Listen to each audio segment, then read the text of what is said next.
Dahil sa Panginoon, no? Ibig sabihin, yung blessing talaga, alam niyo mga kapatid, the greatest blessing sa buhay natin, walang iba kundi ang Diyos. Kundi ang presensya ng Panginoon, no? So, kung wala ang Panginoon sa buhay natin, kahit anong mga bagay sa mundo, no, yung ating masumpungan o maranasan, wala rin po yun, no? Kaya napakahalaga sa bawat tagumpay, nandoon ang Panginoon. Sa bawat sakripisyo, sa bawat problema, di ba? May konting problema, maraming problema, napakahalaga po ng Panginoon sa ating buhay. Amen. Muli palakpakan natin ang Diyos. Hallelujah. Praise God, no? And I'm very excited to share with you yung ating title, no? Ito ay tinatitle natin na Be a Blessing. Amen. Grabe po, no? Sa testimony pa lang or kanina pa lang, praise and worship, naramdaman talaga natin na God is the blesser, no? Talagang His presence ay nananatili doon sa mga taong sumasampalataya talaga sa Kanya. At merong purpose, no? Ano yung purpose? Basahin natin. Be a blessing. No? Isa pa. 1, 2, 3, go! Be a blessing. Napakahalaga po na bawat isa, no, mananampalataya ay maging pagpapala, no, sa pamilya, sa mga kaibigan, sa komunidad, dito sa ating lugar sa Imus at maging sa buong Pilipinas, sa buong mundo, kahit saan man tayo pumunta. Ang sinasabi sa atin ng Panginoon, be a blessing, no? Because you are already blessed because God is with you. Amen. Ang Diyos ay sumasa iyo. Kaya ang purpose ng i-share mo, no, kung ano yung pagpapala ng Diyos sa buhay mo. And I'm not just talking about material things, hindi lang ito physical things, no? Ang pinakamahalaga sa lahat yung presensya ng Panginoon, no? Yung relationship natin sa Panginoon. That is the greatest blessing. Amen? Jesus is the greatest blessing sa lahat sa atin, mga kapatid. Kaya naman sabi nga, no, bilang tayo mga Kristiyano, tayo ay tinawag para maging pagpapala sa iba, no? Sabi nga, the second greatest commandment is to love your neighbor as you love yourself. At yun po ay isang pagpapala, no, na kahit kaaway mo, ibigin mo, kahit hindi ka ibig-ibig, kaya mong ibigin. Ibig sabihin kasi ng mga kapatid, kaya nagagawa mo yun dahil ang Diyos ang pumupuspos at naghahari sa iyo. Amen? Kaya be a blessing. Hindi natin magagawang pagpalain ang ibang tao kung tayo ay hindi tumanggap ng pagpapala. Tama po ba? Amen. Kaya napakahalaga, ano ba yung blessing para sa atin, no? I-address muna natin yung salitang blessing. Sabihin natin, blessing. Yan. Ano ba sa atin yung blessing, di ba? Talaga naman, gusto talaga natin ng good health. Amen? Yes. Gusto natin financial freedom. Amen? Yes. Gusto natin makamtan or matugunan lahat ng ating pangangailangan. Amen? Yes. But alam nyo ba mga kapatid, ang pinaka punto, no, o dahilan or kahulugan ng blessing ay walang iba kundi ang Diyos. Amen? Mga kapatid, walang iba kundi ang Diyos. Katulad ng sinabi ni Moses, sabi ng Panginoon sa kanya, pumunta na kayo doon sa promised land, ibinibigay ko na yun sa inyo pero hindi ako sasama. Anong sabi ni Moses? Lord, kung hindi ka lang rin namin kasama doon sa lupang pangako, hindi na kami pupunta doon. Amen? Because for Moses, the greatest blessing, ang pinaka-blessing ay yung presensya ng Diyos. Ang Diyos mismo. No? Kaya nga, di ba, napakahalaga ng presensya ng Panginoon. Sabi nga, mababasa natin sa Biblia, sabi doon, let not your spirit, Lord, depart from me, sabi ni David. Lord, wag mong ialis ang espiritu mo sa akin. Dahil yun ang pinakamahalaga sa akin, yung presensya mo. Ikaw, O Diyos, ang pinakamahalaga sa akin. Amen? Yes, mga kapatid. Kaya, ano bang pumapasok sa isip natin pag sinabi nating blessing? Ayan, no? So, marami po kasi nga tinatawag sa mundo yung counterfeit blessing. Pag sinabing counterfeit blessing, si Satan pwede rin mag-bless, no? Pero ang kalakip ng blessing na yun is sorrow, di ba? Kaya yung iba, kahit nandun na sila sa kasikatan or mga talagang the peak of their desire sa mundong ito, di ba? Yung iba nagsusuicide pa rin eh. No, bakit po mga kapatid? Dahil ang totoong blessing talaga ay yung galing sa Diyos. 'Di ba? Si Satan kaya rin niya mag-bless pero hindi talaga nakaka-satisfy, no, ng ating kaluluwa, or ibig sabihin, hindi talaga nakakapag-fulfill ng ating pagkatao. Dahil ang Diyos lamang ang makakapagpuno ng lahat ng pagkukulang sa buhay natin. Amen, mga kapatid. Kaya ano ba yung blessing? No? Sa Biblia, napakadaming beses po sinabi yung blessing. 400 times in the Bible. It's more than material blessing. Yung sinasabi ko po, yung gusto ko pong ipahayag ngayon na sinasabi ng Panginoon, the greatest blessing is God. Amen. Sabihin natin, the greatest blessing is God. The greatest blessing is God. Yan, no? Hindi lang yung marami kasing tao gusto lang yumaman, no, maging successful, pero hindi sila masaya. Amen? Di ba mayaman, successful, pero hindi sila masaya. Alam niyo po kung ano yung kulang? Ang Diyos. Pero kahit hindi ka pa successful, at kahit wala ka pang financial freedom, o kahit meron ka pang karamdaman ngayon, mga kapatid, maaaring tawagin kang blessed. Bakit? Merong Diyos ka sa buhay mo. Amen. Hallelujah. Amen, mga kapatid. Merong contentment in every season. Diba? Anumang panahon, anumang sitwasyon ang dumaan, naroroon ang pagtitiwala mo sa Diyos. Amen? Kaya, real blessing is the presence of God in your life.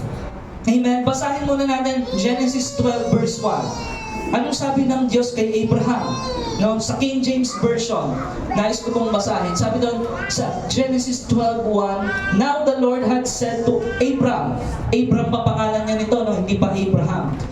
Kasabi doon, get thee out of thy country, and from thy kindred, and from thy father's house, unto a land that I will show you. Anong sabi kay Abraham? Iwanan mo, lisanin mo ang iyong bansa, ang iyong bayan, no? At yung iyong mga mahal sa buhay. And yung father's house mo, pinapaalis si Abraham doon. Meron akong ituturo sa iyo. Amen. Verse 1 pa lang ng chapter 12, meron ng sacrifice. Yes. Yes. Without sacrifice, without self-denial, you cannot attain the blessing that God has for you. Yes. Amen? Naniniwala ba tayo na meron talagang nakalaan para sa ating blessing? Amen. Hallelujah. Yes. Pero, ang nais ng Panginoon, huwag tayong matulad dun sa nangyari sa Israel. Grabe, ang tagal, 40 years, di ba? In the wilderness. Bakit? Dahil ayaw magsakripisyo eh. Yes. Merong pinapaiwanan ang Diyos sa iyo. Merong sinasabi ang Diyos, bitawan mo yan. Iwanan mo yan. Dahil meron akong ituturo sa iyo kung saan doon mo mararanasan ang pagpapala. Sabihin natin, everybody say sacrifice. Sacrifice. Amen? Kaya nais ng Diyos, pagpalain ang bawat isa sa atin, but you need to participate. Amen? Kailangan gawin mo yung part mo. No, meron tayong gagawin. Alam niyo ba sa Bible, ang mga pangako ng Diyos na pagpapala, most of them are conditional. Katulad sa kaligtasan, sa salvation. Whoever believes in Him shall not perish but have eternal life. Yun lang magkakaroon ng kaligtasan, buhay na walang hanggan, yung mga sumampalataya sa Panginoong Kristo. At pag sinabi natin pagsampalataya, pagsunod. Hindi lang basta naniniwala.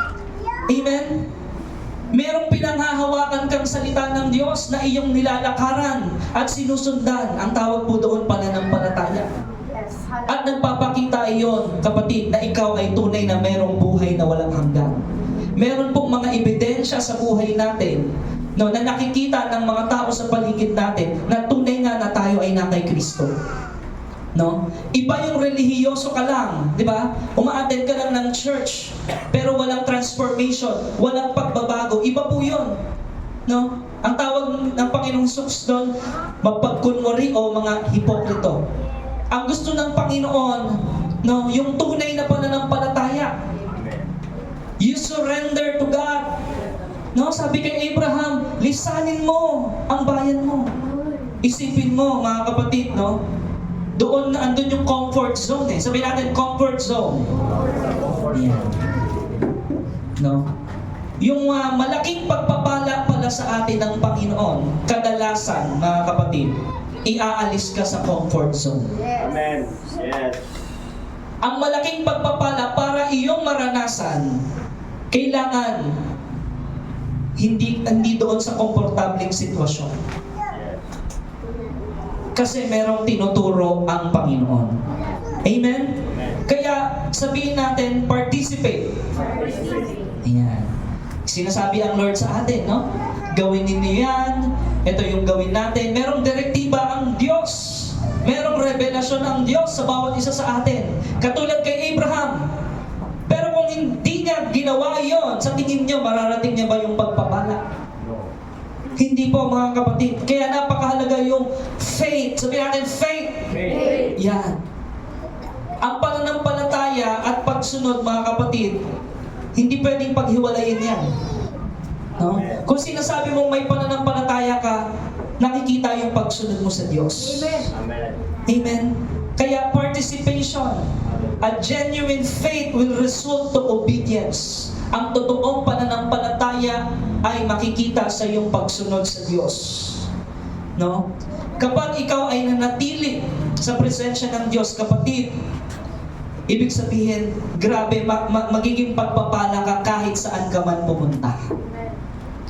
Kahit sino ang kausap mo, sa school man yan, sa bahay, sa loob ng bahay nyo, diba? Anywhere, you will be a blessing because God is with you. Amen? At hindi madaling magsakripisyo. Amen? Amen. Amen. Meron bang madaling pagsasakripisyo? Wala. Wala pong madaling sakripisyo, kaya nga sakripisyo eh. Kung madali yon, hindi yung tinawag na sakripisyo. Amen ba, mga kapatid? It's not easy, no? To make sacrifices for God. Pero dahil sa sinabi ng Diyos, sabi ni Abraham, susunod ako. Amen. Hallelujah. Dahil may pananampalataya siya sa Diyos, susunod siya.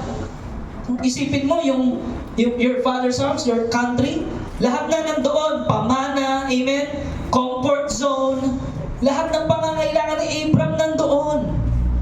Pero dahil narinig niya yung revelasyon from God, iniwan niyang lahat yun at siya'y nagsakripisyo at sumunod sa Diyos. Amen. Amen? Ano sabi sa verse 2? And I will make of thee a great nation. Ito po yung pangako ng Diyos. Gagawin kitang isang malaking bansa or isang tanyag na bansa. And I will bless you. And I make my name and make thy name great. And thou shalt be a blessing. No? Ang dami pong pangako ditong mababasa. Ilan yung nababasa niyong pangako dyan? Dyan pa lang sa verse na yan, no?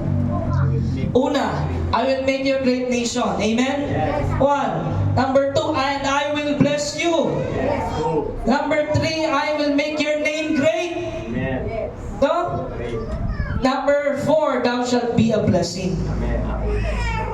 May purpose po, no? Amen. Kaya siya pinagpapala or pagpapalain ng Diyos dahil gagawin siyang pagpapala. Amen. Amen. Sino dito gusto maging pagpapala? Amen. Amen. Sabihin mo sa katabi mo, sacrifice. Sacrifice. Amen. No? Sabi yun, nung pangako ng Diyos yun eh.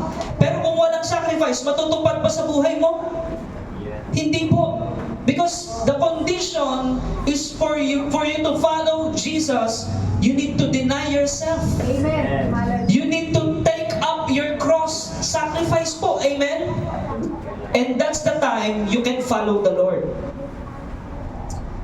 Ang buhay Kristiyano ay masayang tunay. Tunay naman. Amen. Pero hindi madali. Yes. May sacrifice. It's not walk in the park. Laging may laban. Amen. Laging may sakripisyo. Amen. No? Kaya napakahalaga nung salita ng Diyos, napakahalaga nung presensya ng Diyos. Mapuspos ka ng presensya ng Diyos para makalakad ka sa kalooban ng Diyos. Ang sabi nga sa Biblia, no, be led by the Holy Spirit and do not gratify the feelings of the flesh. Amen. So you will not grant the feelings of the flesh or yung gusto ng laman. Para makalakad ka sa Espiritu, no, mga kapatid, dapat puspos ka ng Espiritu. Amen po, mga kapatid. Hindi ka naman makakasunod sa Diyos. Hindi ka naman makakalakad sa pananampalataya kung hindi ka mapupuspos ng banal na Espiritu. At para mapuspos ka ng banal na Espiritu, you need to listen. Sabihin mo, listen. Listen to the voice of God. Listen to the Holy Spirit. Kung kapag meron siyang pinapabitawan, kapag meron siyang sinasabi niya, iwanan mo yan, huwag mong gawin yan, sundin mo yun at mapupuspos ka. At kapag napuspos ka, that's the time makakalakad ka, makakasunod ka sa Diyos. Amen? And you will be a blessing. Mga kapatid, no? Kasi, ang kadalasan pong nangyayari, ang isip ng mga tao, no, sa Lord, bless me, bless me, bless me, Lord. Pero ayaw naman ng sakripisyo. Pwede ba yon? I-bless ka ng Lord ng walang sakripisyo? Wala pong ganun. I-bless ka ng Lord ng wala kang gagawin na participation? Wala pong ganun, mga kapatid. No? Marami gusto ng blessing, pero pag sinabi na ng Lord, iwanan mo yan. Amen. Pag sinabi na ng Lord, bitawan mo yan. Pag sinabi na ng Lord, itigil mo yan. Di ba gusto mo ng blessing? Eh yun ang pinapagsabi ng Panginoon sa iyo. Itigil mo yung kasalanan, kung namumuhay ka sa kasalanan, yung mga bagay na hindi kaayon sa salita ng Diyos. No? If we want to be blessed. Amen? Yun po, meron po talagang kondisyon. Sa verse 3, anong sabi doon? And I will bless them. Panglimang pangako na, no? Yes. I will bless them. Yung mga nagpapala sa iyo, pagpapalain ko. Yung mga sumusumpa sa iyo, no? Umaalimura sa iyo, those who curse you will be cursed.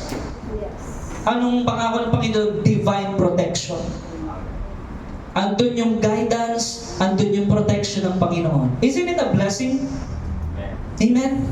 Sabi lang, and in thee shall all families of the earth be blessed. Sa pamamagitan mo, lahat ng pamilya sa buong mundo ay pagpapalain. Amen.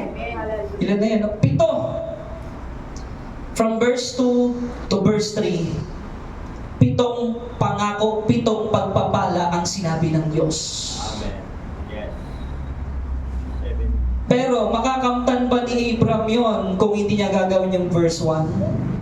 Amen. Na sakripisyo? Hindi. And guess what? Anong ginawa ni Abraham? Verse 4. So Abraham departed. Hallelujah! Sumunod si Abraham. Umalis siya doon sa pinapaalis na lugar sa kanya ng Diyos. As the Lord has spoken unto him. Nung nangusap sa kanya ang Panginoon, sumunod siya. Sabihin mo sa katabi mo, nangungusap si Lord. Amen. Amen. Amen. Nangungusap ang Diyos sa atin ngayon. Amen. No? At sinama ni Abraham yung kanyang pamangkin, no? Si Lot, went with him. And Abraham was 75 years old when he departed out of Haran, doon sa Mesopotamia. Ang katumbas sa ating panahon ay yung Iraq. Yun yung Mesopotamia. Amen? So, 75 na siya nang tinawag, no? Sabihin mo sa katabi mo, it's never too late. Life begins at 75. Amen. Sino dito 75? Wala pa. Si Tito Kit, more than 75. Pastor, 77. No? Pero, si Abraham, nung tinawag siya, 75. No? Kasi walang huli-huli sa Panginoon eh. Yes. Kahit anong edad mo, kaya kang pagpalain ng Panginoon. Amen. Yes. Kahit sinasabi mo wala kang kaya, Philippians 1:21, kaya ng Panginoon. Sabihin mo sa katabi mo, kaya ng Panginoon. Kaya ng Panginoon. Kinakanta natin yun eh, no? Kayang-kaya ni Jesus, ako ay pagpalain. Di ba? Kinakanta mo ba yun basta kanta lang o may pananampalataya ka? Kahit pananampalataya. Yes. Faith with action. Amen? May pagsunod ka. No, mga kapatid. Kaya, sabihin mo ulit sa katabi mo, be a blessing. Yes. Bakit mo yun sinabi sa katabi mo? Kasi blessed na siya eh. Hindi mo naman sasabihin sa kanya yun kung hindi siya blessed. Bakit tayo blessed? Because of God. Amen. Because of Jesus' sacrifice on the cross. Kaya tayo nakareceive ng pagpapala, ng grasya. At ang grasya niya ay laging sapat bawat araw. Yes. Amen. Hallelujah. Amen. Kaya mga kapatid, no, anong ibig sabihin ng Panginoon doon sa verse 1? Iwanan mo yung family mo, yung bansa mo, no? Iwanan mo yung comfort zone mo. Give up those things in order to be blessed. No? Yun po ang tinatawag na, sabihin natin, divine principle. Divine principle. Ayan.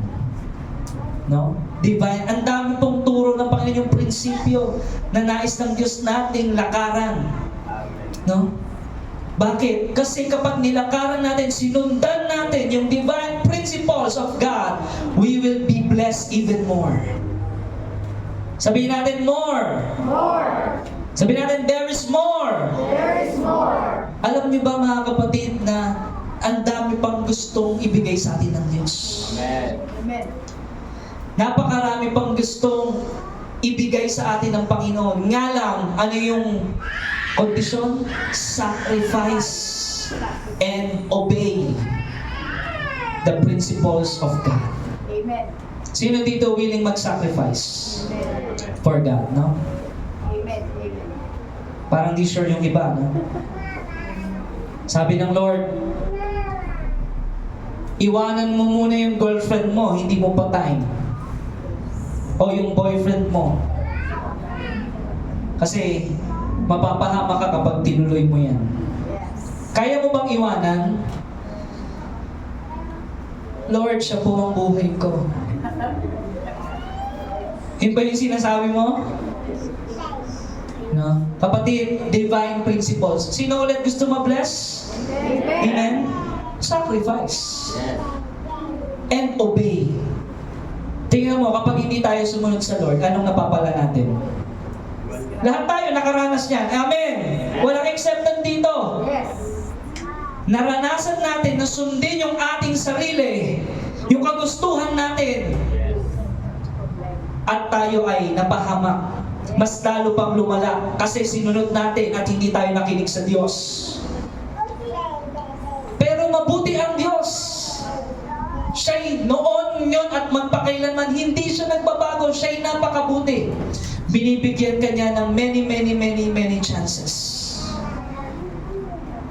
And kapag ipinagkatiwala mo yung sitwasyon mo, yung problema mo sa Kanya, buong buhay mo sa Kanya, at sumunod ka sa Kanya, kapatid, yung ginawa ng kaaway sa iyong pagnanakaw, ibabalik ng Lord doble, triple pa. Palakpakan natin ang Diyos na buhay. Amen. That is divine principles. No? So, kailangan natin maunawaan mga kapatid na ang pagsasakripisyo o yung mga bagay na pinapaiwan sa atin ng Panginoon, meaning you will receive something better. Amen. Hallelujah. Kasi hawak-hawak mo yan, pag hindi mo yan binitawan, tingin mo masasalo mo yung blessing? Hindi, may laman na yung kamay mo eh. Yes. Amen ba? Meron ka ng akap-akap eh. Meron ka ng pinangahawakan na akala mo, yun na yun. Na akala mo, yun yung magpapaligaya sa iyo. Pero may sinasabi ang Diyos sa iyo, anak, bitawan mo yan. Meron akong ibibigay sa iyo mas maganda. Amen po? Kapag ganoon ang pangungusap sa atin ng Panginoon, respond in faith. Respond immediately by faith. not by sight. Huwag kang tumingin sa laki ng sakripisyo. Tumingin ka kung gaano kalaki ang Diyos mo. Amen. Amen? Ganun po ang pagkatingin ni Abraham, mga kapatid. Sabi sa kanya, I will make you into a great nation. I will bless you. I will make your name great and you will be a blessing. Mga kapatid, for us to be a blessing to our family, to our friends, to the church, to the community, to our nation, itong bansang Pilipinas, para tayo maging pagpapala, kapatid, we must sacrifice the things that God wants us to sacrifice. Amen? Kaya napakahalaga, mga kapatid, ng pananampalataya. Faith in a way that makes a positive impact on those people around us. Dapat meron tayong impact. Pag sinabi natin impact, dapat merong nakikita talaga sa ating pagsunod at transformation. Amen? Nakikita sa atin na nabubuhay tayo sa salita ng Diyos, sa prinsipyo ng Diyos. Amen? At yung pag-ibig at habag ay taglay natin, katulad ng Diyos. Amen, mga kapatid? Kaya, sabi doon, doing what we can to make someone's day be blessed. Mga kapatid, love and compassion, obey the Lord, and doon tayo magiging pagpapala sa iba. Number 1, be grateful. Sabihin natin, be grateful. Be grateful. Ano ibig sabihin yan, mga kapatid? Talagang mapagpasalamat ka. Sino dito yung pinagpapasalamat, no? Ang lahat ng bagay sa buhay niya. Alam mo, kapag lagi kang magpapasalamat, mas marami pang ibibigay sa iyo ang Diyos para lagi kang magpasalamat. Amen. Amen ba yun? Napansin niyo yung mga reklamador? Napansin niyo yung mga negatibong tao na nakatanggap na nga, nagreklamo pa? Just like in Israel. Di ba? Puro reklamo. Turuan ng turuan. Sisihan ng sisihan. Imbis unahin ang pagpapasalamat. Unahin ang pagsamba. Unahin ang pagsunod sa Diyos. Nagreklamo. Alam natin yan, di ba? Sa school, mga estudyante, di ba? Marami dyan, mga kaklase nyo, reklamador, mga negative thinker, di ba? Mga overthinker. Paano kapag ganun? Eh di wala na tayong ganun. Yung mga ganun, di ba? Pero anong sinasabi sa atin ng Biblia? Be grateful. In everything, give thanks. In all circumstances, in every season, in everything, bigay kang pasalamat sa Lord. Amen. And you will be blessed even more. 1 Thessalonians 5:18 yun eh. At magpasalamat kayo sa Diyos sa lahat ng pagkakataon, sapagkat ito ang kalooban ng Diyos para sa inyong pakikipag-isa kay Kristo Jesus. Public service announcement. Ang kalooban ng Diyos, give thanks. Gusto mo malaman kalooban ng Diyos sa'yo sa araw na to? Ano sabi doon? Magpasalamat kayo sa Diyos. Sa lahat ng pagkakataon. Sapagkat ito ang kalooban ng Diyos para sa inyo. Yung problema mo ngayon, natutunan mo na bang ipagpasalamat sa Diyos yan? Hallelujah. O naghahanap ka ng masisisi? O naghahanap ka ng mairereklamo sa problema mo ngayon? Sabi doon, sa lahat ng pagkakataon. Give thanks. Ibig sabihin, yung dumating sa yung problema, pwede palang ipagpasalamat sa Diyos yun? Amen. Amen. Why? Because problems are opportunities for us to grow in faith. Amen. Anong tingin mo sa problema? Magpapabagsak sa'yo o magpapalago sa'yo? Dalawa lang ang pwede mong tingin ng tao dyan. No? Kaya mukhang problemado yung iba kasi nakatingin sila dun sa iba, sa problema nila at hindi sa Diyos. Tingnan mo yung katabi mo. Mukhang hindi problemado, no? Kasi nakatingin yan sa Diyos eh. Hello. Diba? Sabi nga nung iba, nasa nagdadala yan. Amen. Tama ba? Lahat naman ng tao may problema eh. Amen. Pero dagdagan natin yung sa nagdadala yan. Nasa pagpapasalamat yan. Amen. Lord. Nasa paraan yan ng pagpapasalamat mo kung ano ang tingin mo sa problema mo. Lord, salamat po sa ganitong problem solving dahil nagkaroon ako ng wisdom. You ask God for wisdom, He will give you a problem to solve. You ask God for strength, He will put you in a situation where you will be weak for you to know that He is your strength. Amen po, mga kapatid. Minsan lalagay ka ng Diyos sa sitwasyon na kung saan wala ka ng ibang kakapitan kung hindi siya para patunayan sa iyo Yes. na hindi ka niya iiwan at hindi ka niya pababayaan. Amen. Amen, mga kapatid? Kaya magpasalamat tayo sa lahat ng pagkakataon. Be grateful. Huwag nating unahin yung magturo. Huwag nating unahin yung magsisihan. Diba, magreklamo. Kung hindi, mag-meditate tayo at ipagpasalamat natin sa Diyos na meron tayong ganyang klaseng problema at ang Diyos ang may kayang mag-resolve niyan. At pag na-resolve yan, it will be a public testimony that your God is a great God. Palakpakan natin ang Diyos. That's the purpose of the problem, mga kapatid. Hindi lang yung problema na susuluhin, may purpose ang Diyos Yes. dyan. Amen. Hallelujah. Kaya nga sacrifice eh. No? And alam mo naman na andiyan ng Panginoon, hindi ka niyang pababayaan. No? We start to see everything as a blessing if you have a grateful heart. Yung pananaw mo, kapatid, mag-iiba kapag lagi kang nagpapasalamat sa Diyos. Ang tawag doon, attitude of gratitude. Sabihin natin, attitude of gratitude. Attitude of gratitude. Yan. Kapag nakafocus tayo sa mga ginawa ng Diyos sa buhay natin, no? Regardless kung ano ang circumstances sa buhay natin, makikita yun ng ibang tao. Amen ba? At kapag nakita ng ibang tao na kahit matindi yung problema mo ngayong panahon ngayon, pero nagpapasalamat, naglilingkod, nagpupuri ka sa Diyos, Hallelujah. mabibless sila sa buhay mo. Amen. Hallelujah. That's the power of being a grateful man. And a grateful man is a faithful man. Amen. Amen? Ang isang taong mapagpasalamat, may utang na loob sa Diyos, tapat iyan sa Panginoon. Amen.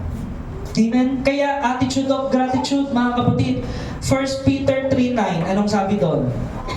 Huwag ninyong gantihan ng masama ang masama. Huwag ninyong sumpain ang sumusumpa sa inyo. Sa halip pagpalain ninyo sila dahil pinili kayo ng Diyos upang tumanggap ng pagpapala ng Diyos. Praise the Lord! Amen? At kapatid, no? Kapag ito ay ginawa natin, prinsipyo ito ng Panginoon, and ito ay utos, komando ng Panginoon. Sabi doon, wag. Sabi natin, wag. Ha? Huwag ninyong gantihan ng masama ang masama. Amen. Kung may ginawa sa inyong paninira, masama, na o mga bagay na kung ano-ano, anong sabi doon kay Abraham, pangako sa kanya? Yung sumumpa sa iyo, susumpain. Yung magpala sa iyo, magpapalain. That is enough word from God. Amen? Hindi mo na kailangan gumanti dahil ang Diyos ay may pangako. Bagkus, ano ang dapat mong gawin? Pagpalain pa din ninyo sila. Yes. Kahit alam mong gustong ng taong yon, ibagsak ka. Alam niyo ba maraming tao naghihintay bumagsak ka? Hallelujah! But God will not allow Yes. that to happen. Amen. You know why? Because of your relationship, because of your faith. Amen. Because you have the attitude of gratitude. Hallelujah. Because you are faithful, because you are grateful, God will not allow you, no, talagang lumubog. Because when a righteous man falls 7 times, he rises up 8 times. Amen? Yun ang matuwid na tao. Kahit nadadapa yan, hindi yan lubusang babagsak. Nadadapa lang yan, pero babangon ulit yan. Dahil buhay ang Diyos na kanyang sinasampalatayanan. Amen? Amen. Have that attitude, mga kapatid. Huwag kang gumanti. Ang Diyos ang bahala. Kung di maging pagpapala ka pa sa lahat ng taong gusto kang bumagsak o gusto kang sirain. Amen? Utos po yan ng Panginoon. When we are grateful for our own blessings, we give ourselves willingly. Makikita mo sa isang tao na talagang pinagpala ng Diyos kapag siya ay mapagbigay. Amen. Kapag hindi siya mapaghiganti. Amen. Makikita mo sa isang tao na talagang pinagpala ng Diyos, hindi siya mapanirang puri. Amen. Dahil hindi niya, alam mo kung anong ebidensya, siya yung sinisiraan. Yes, amen. Hallelujah!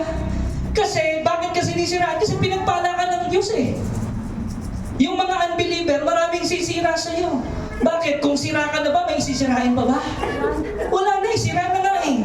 Pero bakit ka sinisiraan at gusto ka nilang pabagsakin? Kasi pinagpala ka ng Diyos.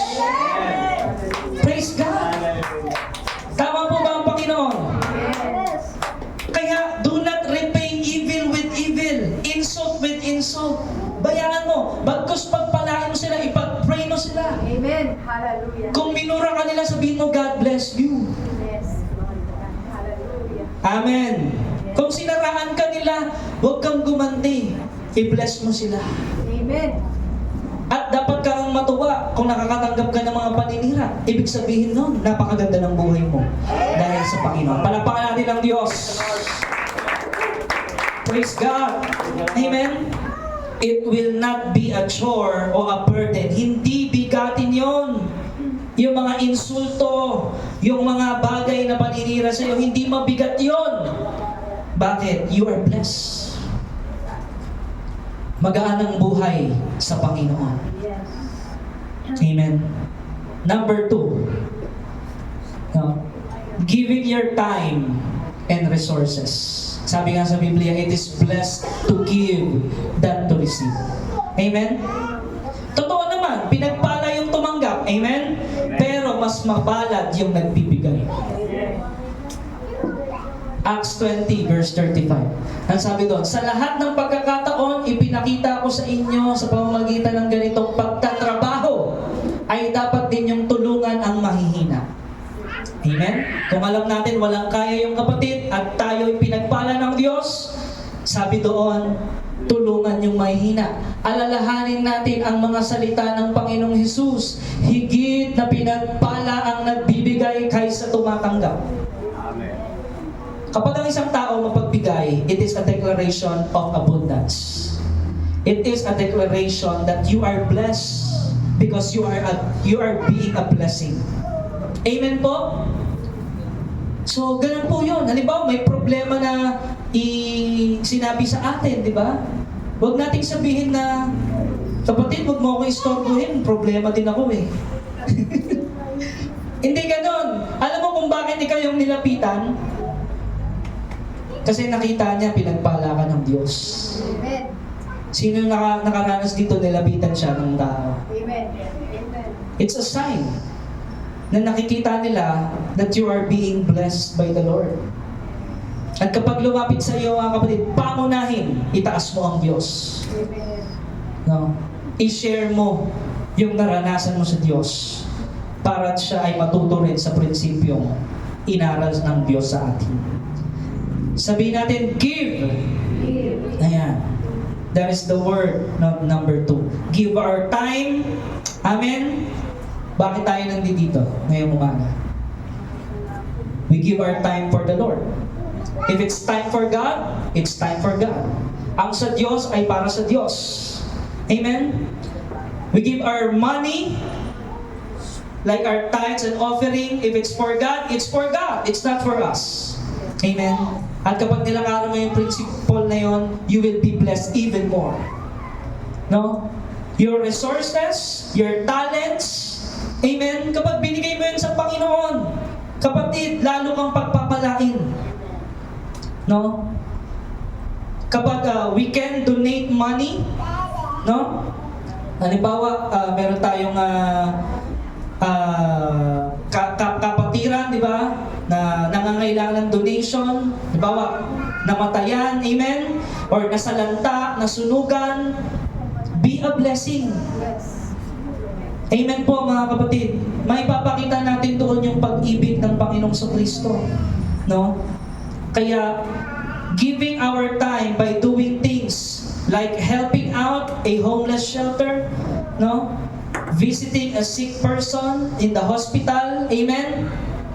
Yung mga hindi natin yan na dapat kinakalimutan because doon talaga tayo ginagamit ng Panginoon. Amen? At isa po sa testimony ko mga kapatid, isa sa unang nasharean ko ay yung pinsan ko na may stage 4 leukemia, no? Si Chelsea. Back then, 2013. Hindi pa po ako pastor noon. Pero nung sinesharean ko yung pinsan ko na yon, no? 6 po kasi silang ward doon, di ba? Sa PGH, 6 na tao. No?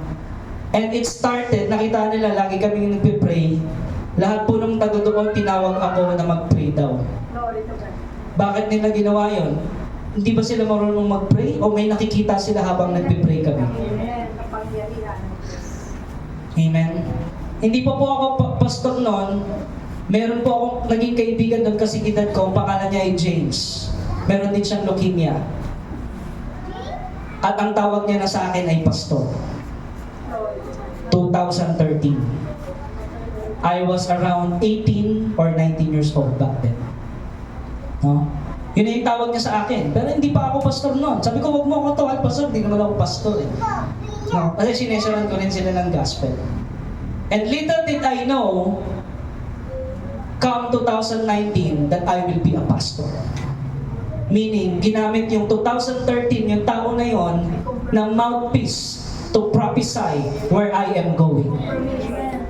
And that is a blessing. Amen. Hallelujah. Amen? Pero, from 2013 to 2019, there are a lot of sacrifices para makamtan mo yung blessing na yon. Yes. Glory. Blessing ba yon na ginawa akong pastor ng Panginoon? Amen. Blessing po yon kahit ayoko. Kahit ayoko nung una.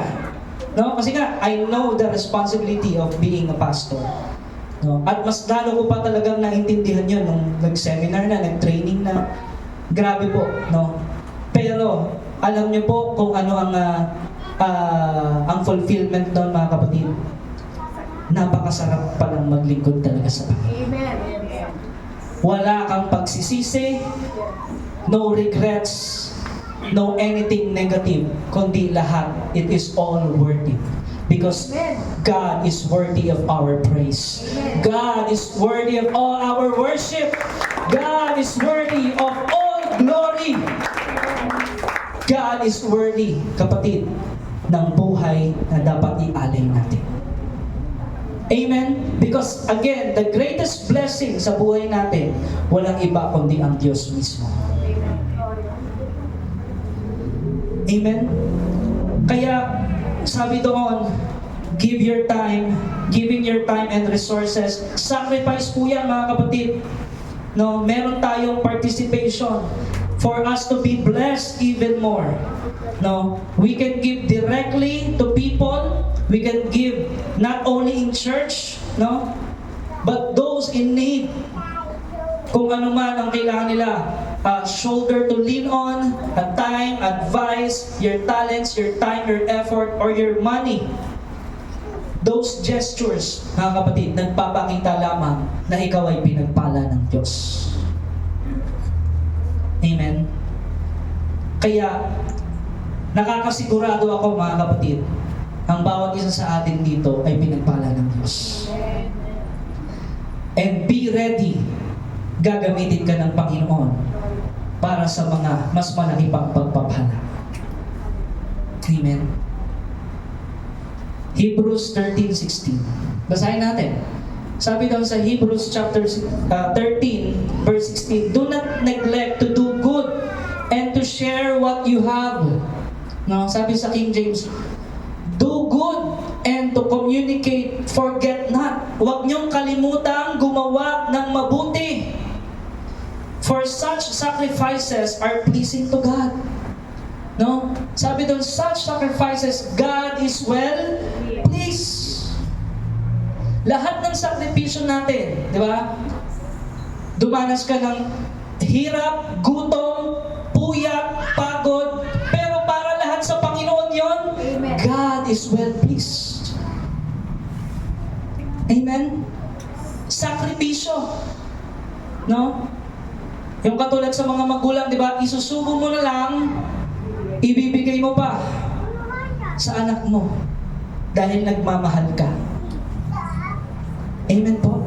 Ganon din po sa Diyos. Kung nagmamahal na tayong totoo sa Diyos, meron tayong sakripisyo para sa Diyos. Hallelujah. Whatever we do, let it be with the intention of being a blessing to other people. Number 3. Buhay pa ba kayo? Amen. Number 3, basahin natin. Serve like Jesus. Maglingkod tayo kagaya ng Panginoong Jesus. Anong sabi niya doon?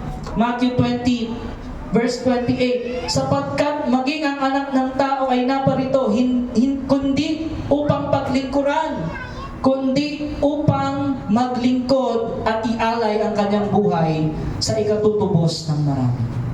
Ano po yung example ng Panginoong Jesus sa pagsiserve? Nandito tayo purpose para maglingkod, hindi para paglingkuran. Amen. Tayo po bilang pastor, hindi po ako naparito para paglingkuran ni numan, kundi naparito ako para maglingkod sa Diyos at sa tao. Glory to God. Hallelujah. Na kung ano man ang ipagawa sa atin ng Panginoon, send me Lord and I will go. Amen. Hallelujah. Amen? Ipadala mo ako, O Diyos, kung saan nais mo, mayroon akong pagpalain. Amen? Hindi ka naman ipapadala ng Panginoon kung hindi ka isang pagpapala eh. Hindi ka magagamit ng Panginoon kung hindi mo alam na ikaw ay pinagpala. Amen? Kaya, let us serve like Jesus. No? Hindi tayo yung paglilingkuran kung hindi tayo yung naglilingkod. No? Gusto ng Panginoon gawin natin yung example na binigay niya sa atin. Helping people when they need it. No? And we listen and we show kindness sa mga taong nai-stress, nade-depress. Amen? Alam niyo ba, lalo na mga leaders, no? Katulad din ng mga pastor, na-absorb niyan lahat ng problema. No? Ang isang lingkod ng Diyos, di ba, halimbawa, may problema sa trabaho, may problema sa pamilya, may problema sa church. Paano natin na-handle yun? Kapatid, the greatest blessing is God. Di ba? Faith can move mountains. Hallelujah. Kahit ano pang laki ng bundok na yan, kaya mong utusan yan Yes. na mahulog sa dagat at mawala sa iyong harapan. Bakit? Dahil yun sa pananampalataya mo sa Diyos. Amen. Hallelujah. Makakapaglingkod ka, hindi magiging excuse yung problema mo. Amen? Hindi magiging excuse yung kahinaan mo. Hindi magiging excuse yung kawalan mo ng resources para maglingkod ka sa Panginoon. Amen? Because ang purpose talaga ng buhay natin ay maglingkod habang tayo'y nabubuhay. Maging pagpapala sa Diyos at sa kapwa.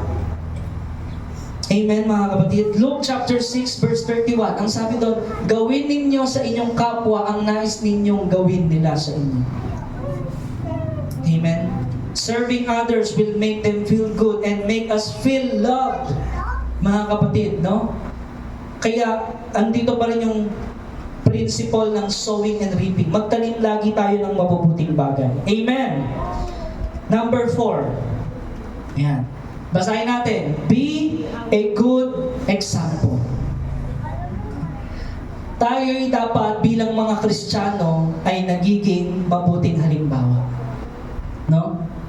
Hindi yung mababalitaan mong sa TV, no? Isang Kristiyano, may daladalang Bible, tumawid sa bawal tumawid. Kasi maliliit na sa church. Diba? May daladalang, laki-laki pa naman ng Bible. Tapos nalaman, pastor pala. Diba? Tumawid dun sa bawal ng tawiran. Hindi ba nakakaya yun? Be a good example. Mga kapatid, amen? Hindi yung malalaman tayo pa yung promotor ng kaguluhan. Diba? Tayo pa yung promotor ng pagkakabahabahagi. Tayo pa yung promotor ng kasiraan. Hindi ganon. Sabi ng Panginoon, I set an example in the way you should go. Amen? Sabi doon, kay Timothy, sabi ni Apostle Paul kay Timothy, 1 Timothy 4:12, huwag mong hayaang hamakin ka, nino man, dahil sa iyong kabataan. Amen. Mga kabataan. Amen. Sabi ni Apostle Paul kay Timothy, sa halip sikapin mong maging halimbawa. Sikapin. No? Meron tayong gagawin sa mga mananampalataya, sa iyong pagsasalita, sa iyong pag-uugali, sa iyong pag-ibig, pananampalataya at malinis na pamumuhay. Amen po. So, kahit hindi ka magsalita na Christian ka, born again Christian ka, makikita sa iyo. Bakit? Nagiging mabuting halimbawa ka. Amen po? So, hindi yung mahuhuli, no? Na tayo pa yung nangungunang pumila sa loto o sa anumang sugalan. Guilty ba tayo doon? Ako dati guilty ako doon eh. Amen? Ngayon, online na eh, no? Diba? Mga bagay-bagay na ano. So, be a good example. Sabi doon, sikapin mong maging halimbawa. No? Kasi pag nakita yun ng ibang Kristyano, ay pwede naman pala eh, kasi si pastor, ganun eh. Ay pwede naman pala yan eh. Diba? Kasi nakita ko yung mga leader namin sa church, ginagawa din yun. Di po ba, mga kapatid? So kung ano yung katwiran ng Diyos sa kanyang salita, yun ang ating lakaran. Meron talagang sakripisyo. Diba? Meron talagang deny yourself and take up your cross para masundan natin yung kalooban ng Panginoon. Madali ba yon mga kapatid? No? Yung pinapagawa dito? Hindi madali yun. Eh kung nasanay ka sa pagsasalita ng puro pagmumura, lumaki ka sa pamilya o sa environment talaga na yung mga, di ba? Puro pagmumura, puro kabastusan, di ba? Puro kahalayan, yung mga naririnig mo. Lumaki ka sa ganung environment. Madali ba yung mabago yon? Hindi madali yun. Kaya nga, it takes faith. Mga kapatid, kailangan natin ng pananampalataya. Kaya nga meron tayong prayer line, amen? Yung mga hindi pa kasali sa prayer line, sumama kayo ha. Isama nyo, i-add nyo dun sa GC. Kahit sino pwede dun. Para makita nila na, di ba, uy, nag-pray pala si kapatid, di pa pala ako nakapag-pray. Pray na ako. Amen? Yes. It is to remind each and every one. Magpalakasan tayo sa isa't isa, magpaalalahanan tayo sa isa't isa. Amen? Para maging mabuti tayong halimbawa. Yung sa pag-uugali natin, di ba? Madali bang mabago yung pag-uugali natin? Hindi. It takes time, it takes faith. Pasensya ng Panginoon. Katulad ng bayang Israel, di ba? Ang dami nilang natutunan sa Egypt eh. Bakit hindi agad sila nakapunta sa promised land? Doon sa blessing talaga? Kasi gusto ng Panginoon mabago muna yung karakter. Amen. God is more concerned about your character rather than your comfort. Amen? Ang gusto ng Panginoon, mabago yung karakter mo, yung ma-develop. Hindi yung komportable ka lagi. Kaya kapag kinokorek ka, di ba, hindi ka komportable. Kasi tinuturuan ka ng Panginoon. He is developing your character. Why? Bakit dinidevelop yung character mo? Para maging good example ka. Bakit ka nire-review? Bakit ka kinokorek? Para maging good example ka. Amen? Kaya sabi doon, we should be aware of the impact ng mga ginagawa natin sa mga taong nakapaligid sa atin. Lastly, number 5. Yan na, last na. Ito yung hinihintay ng iba eh. Yung last. Buhay pa ba tayo? Palapakan natin ang Diyos sa buhay. Hallelujah. Have a attitude or have a positive attitude.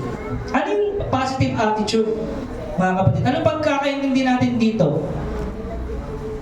Nakaranas na ba kayo, mga kapatid, na meron kayong kasamang tao, tapos wala pang 5 minuto, na-stress ka na? Wala pang 5 minuto, parang ang dami niya ng sinabing negatibo. Diba? Wala pang 5 minuto, 10 tao na yung nasiraan niyo.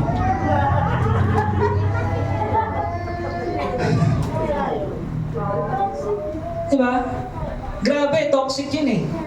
So, sabi ng Bible, diba, be a good example yung kanina. Ngayon, have a positive attitude. No? Alam nyo, yung negative attitude, nakakahawa yan. Pero yung positive attitude, nakakahawa din yan at nakakapag-bless yan. Diba? So, ganun yun mga kapatid eh. Tinuturo sa atin. Ephesians 4:2. Kayo'y maging mapagpakumbaba. Yan, positive attitude. Mahinahon at matyaga. Magparaya kayo dahil sa inyong pagmamahal sa isa't isa. Amen? Ibig sabihin, intindihin natin ang isa't isa. Amen. Di ba? Kumbaga, wag tayo agad magre-react ng negatibo. Alamin natin, bakit kaya ganito si kapatid? Bakit kaya puro negatibo, di ba? Paggising pa lang niya sa umaga, puro reklamo na kagad, puro negatibo na agad. Tapos nag-post siya sa Facebook ng pag-rebellion sa gobyerno. Diba? Uunawain muna natin, iintindihin natin, no? So, dapat kapag umiintindi tayo ng tao, mga kapatid, nandyan yung humility. No? Ako, aminado ko dyan, madali kasi akong mainis eh, no? Diba? Minsan yun yung temptation sa atin eh. Nakakainis eh. Diba? Na sinasabi mo namang may paraan, tapos nag-overthink pa siya, hindi, wala na eh.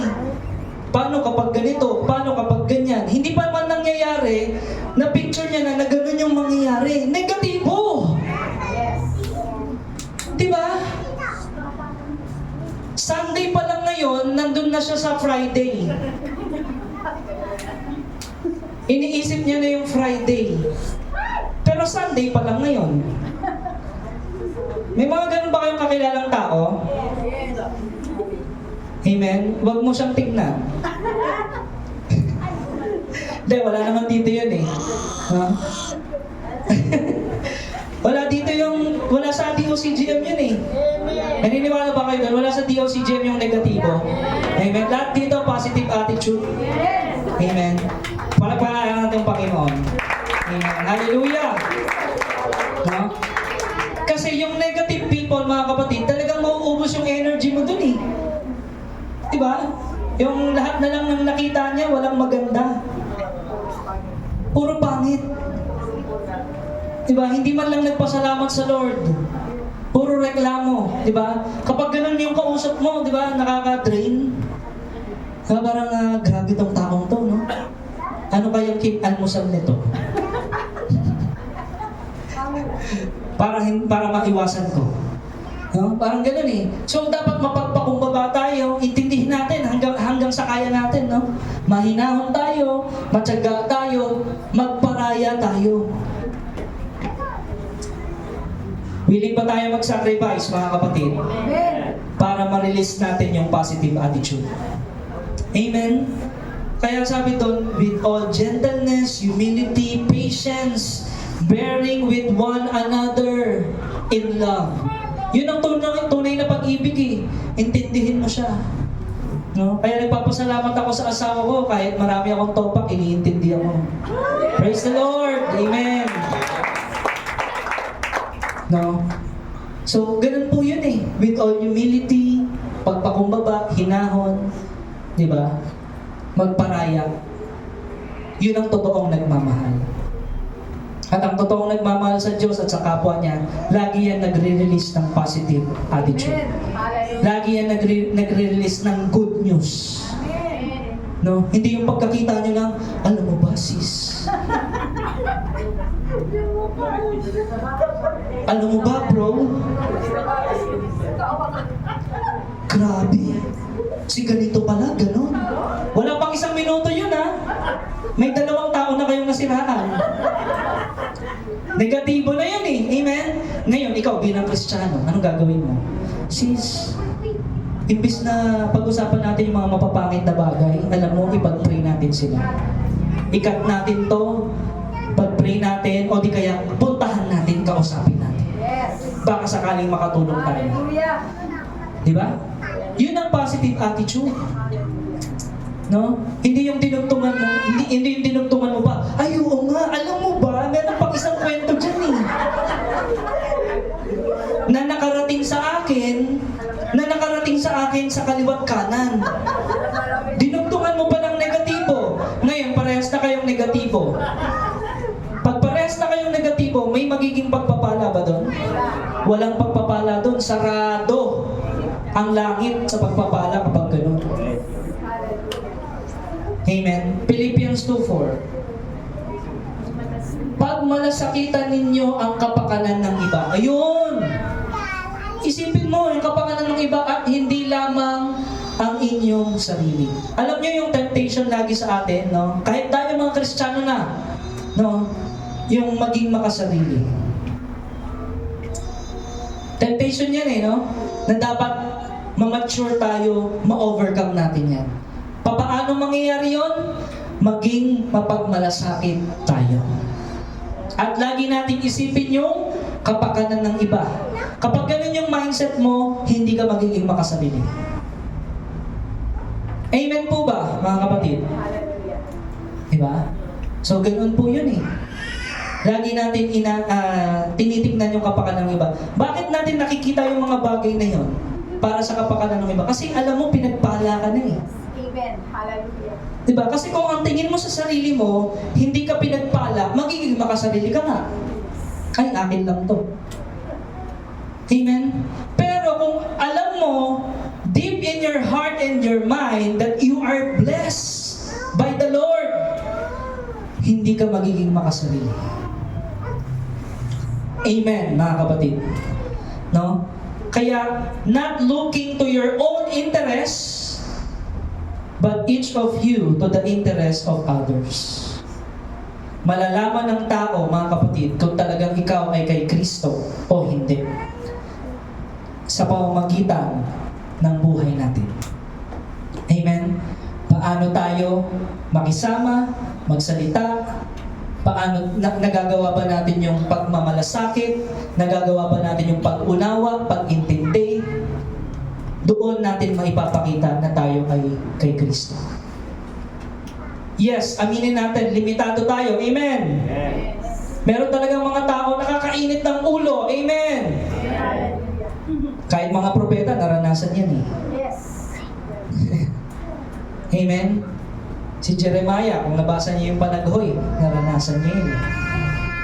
No? Si Elijah, di ba? Dumaan siya sa depression eh. Na-stress siya. Di ba? Kasi limitado tayo. Kaya nga, kailangan natin ng Diyos. Amen. Hallelujah. Aminin mo man o hindi, kapatid, every day we need God. Amen. Nasabi mo na ba yun sa Diyos? Lord, kailangan kita Amen. sa araw na to. Lord, kailangan kita sa bawat sandali ng buhay ko. Nasabi mo na ba sa Diyos yun? Yes. O sinasabi mo lang sa Diyos na kailangan mo siya pag may kailangan ka sa Kanya? doon natin madidetermine if we have a genuine faith. No? Kapag lagi mong sinasabi sa Panginoon yung pasasalamat, kapag lagi mong sinasabi sa Panginoon yung papuri, no? Yung pagtitiwala, kapatid, at yung talagang pagpapala, pinagpapala mo yung pangalan ng Panginoon. Sabi nga, bless the Lord, O my soul, and all that is within me, bless His holy name. Being a blessing, mga kapatid, yun ang purpose natin, mga Kristiyano. Bilang maging pananampalataya, pagpapala sa pamamagitan ng ating pananampalataya sa ibang tao.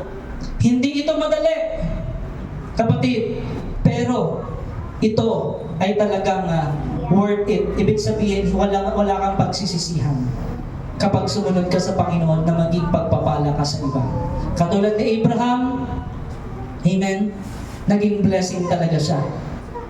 Kahit sabi ng Panginoon, ibigay mo sa akin si Isaac, hindi siya nagdalawang isip, hindi siya nagtanong, at sumunod siya sa Panginoon. Amen. Kapag napatunayan ng Diyos sa mga trials and testings na talagang ikaw, buong-buo yung tiwala mo sa Kanya, kapatid, you will be blessed even more. Sobra-sobrang pagpapala ang nakalaan para sa iyo. Kung tayo lamang ay mayroong pananampalataya, may pagsunod sa Diyos. Amen. Kaya sabi doon, there is nothing better than being able to be a blessing to the people around you. Amen. Kapag ikaw ay naging blessing na, kapatid, yun ay ebidensya na tunay na ikaw ay receiver ng pagpapala ng Panginoon. Amen. You will be great. You will leave a legacy. Amen. Sino dito yung gusto niya makaiwan ng legasiya kung saan yung kanyang pananampalataya ay tutularan ng kanyang pamilya? Amen. Yes. No? Na kapag ikaw ay nawala sa mundong to, matatandaan ka ng tao sa pananampalataya sa Diyos. O habang nabubuhay ka ngayon, merong mga tao sa paligid mo na sinasabi, gusto kong maging katulad niya. Sino dito gusto maging ganon, kapatid? Amen. Hallelujah. Unahin mo ang Panginoon. No? Unahin mo ang kaharian niya, ang katwiran niya, and all these things shall be added unto you. Hindi ka pagkukulangin. No? Ibig sabihin ng kingdom, God will be your God. No? He will govern your life. Siya yung maghari sa buhay mo. And yung righteousness, yung mga prinsipyo ng Diyos, yun ang lakaran mo. And all these things shall be added unto you. Mawawala ang pag-aalala, mawawala yung comparison, mawawala yung mga negatibo sa buhay mo, mawawala lahat ng tanikala, makakalaya ka Amen. sa lahat ng gawa ng kaaway kapag ang iyong relasyon sa Diyos ay aktibo sa araw-araw. Kaya kapatid, be a blessing. No? I want to invite each and everyone in prayer as we worship the Lord. No? As we bring praises to His name.